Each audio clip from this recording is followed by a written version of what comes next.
On January 3rd, 2026, the world woke up to some pretty shocking news. A full-blown military strike on Venezuela. But this story, it's about so much more than just a captured president.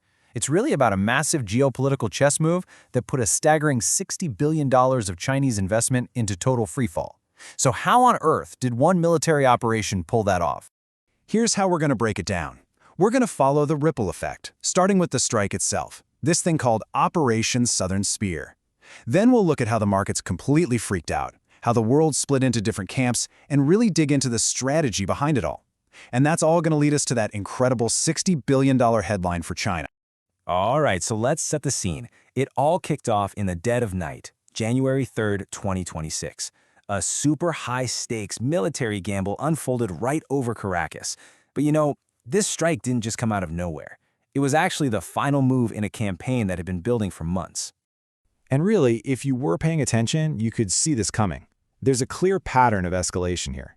First, the U.S. jacks up the bounty on Maduro to a crazy $50 million. Then you start seeing strikes on ships out in the Caribbean. That leads to a full-on naval quarantine in December. Operation Southern Spear, that was just the final, decisive blow. I mean, this buildup was happening right out in the open water. We're talking at least 21 strikes on different vessels in just a months leading up to the main event. It's like the U.S. was systematically tightening the noose around Maduro's regime, choking off its operations long before a single soldier ever set foot in Caracas. And then it happened. 2 a.m. local time, the operation goes live. Suddenly, explosions start rocking key targets all across the capital. Reports are just flooding in about low-flying aircraft hitting military bases, communications antennas, port facilities, you name it. This was a swift, coordinated, and frankly, overwhelming assault. But what's so fascinating here is how surgical this mission was. This wasn't some kind of sledgehammer invasion. No, this was led by the absolute elite, Delta Force, using drone swarms and precision airstrikes to basically clear a path for their ground teams. And their objective was laser-focused: get Maduro. Now here's the really crucial detail. The oil infrastructure? They didn't touch it. It was intentionally left alone. This was never about destruction. It was all about control. And then, just a few hours later, came the confirmation that just blew everyone's minds. President Trump gets on Truth Social and announces that Maduro and his wife were in U.S. custody. Just like that, the primary objective was achieved. Okay, so you have this huge military action. The immediate result? Absolute chaos in the financial markets. With Maduro gone, markets just went into a nosedive, completely torn between short-term panic and long-term speculation. To really get what happened, we need a baseline. Right before all this went down, a barrel of West Texas Intermediate crude oil was trading at a pretty calm $57.32. The crypto markets? Oh, they felt the shock almost instantly. Bitcoin, which had been trading above 91 grand, slipped right below 90,000.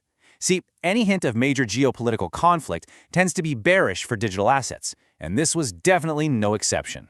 So for oil, you had this really interesting paradox. In the short term, all the uncertainty and the fear of chaos caused this immediate price spike of about 5 to 8%. But the long-term view, it was a complete opposite.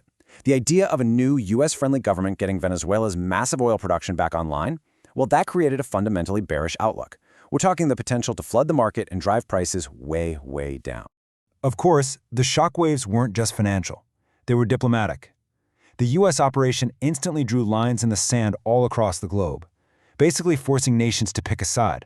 And the split was immediate. On one side, you had allies like Argentina basically celebrating. On the other, you had nations like Brazil, Russia, and China issuing these very swift, very harsh condemnations. And then you had the more cautious players like the EU and the UK who kind of tried to walk this fine line. The world was clearly fractured by this move. So all this chaos, all this division, it really begs the question, right? What was the strategic endgame for the United States? I mean, why take such a massive, dramatic risk? And that brings us to the core strategy. Because this was never just about one guy. It was about reasserting dominance in the Western Hemisphere, and, maybe more importantly, securing access to a massive strategic prize. To really understand the why, you have to get this doctrine. It's called Fortress America. It's a foreign policy idea that's all about maintaining absolute U.S. dominance in its own backyard, neutralizing any threats on its doorstep, and making sure it has access to vital resources. From that point of view, a hostile Venezuela cozying up to rivals like China and Russia, well, that was just an unacceptable threat. Now, officially, Washington sold this whole thing as a counter-narcotics mission. The justifications were very clear. We're going after a narco-state, we're tackling terrorism, and we're responding to the supposed election fraud back in 2024. The U.S. had even designated some Venezuelan gangs as foreign terrorist organizations, which basically laid the legal groundwork for this kind of action. But, let's be honest, underneath all the official reasons, there's this one massive, undeniable fact. At the heart of this whole calculation are Venezuela's oil reserves, 303 billion barrels. That is the largest proven reserve of crude oil on planet Earth, bigger than Saudi Arabia. This is the ultimate strategic prize. And securing that prize? Well, that's how you deal a massive blow to America's biggest rival. Which brings us, finally, to the $60 billion headline of this entire event, the incredible strategic and financial setback for Beijing. You have to understand, for years, China had been pouring money and influence into Venezuela. It became South America's #1 investor, with huge stakes in everything from energy to infrastructure. Under Maduro, a staggering 85% of all of Venezuela's oil was being shipped to China. This was way more than just an economic partnership. For Beijing, it was a critical strategic foothold, right in America's backyard. So here's the bottom line. The total value of China's financial exposure, all its loans, its investments, its projects, is estimated at $60 billion. And with Maduro's capture, the safety and security of that entire portfolio was thrown into chaos overnight.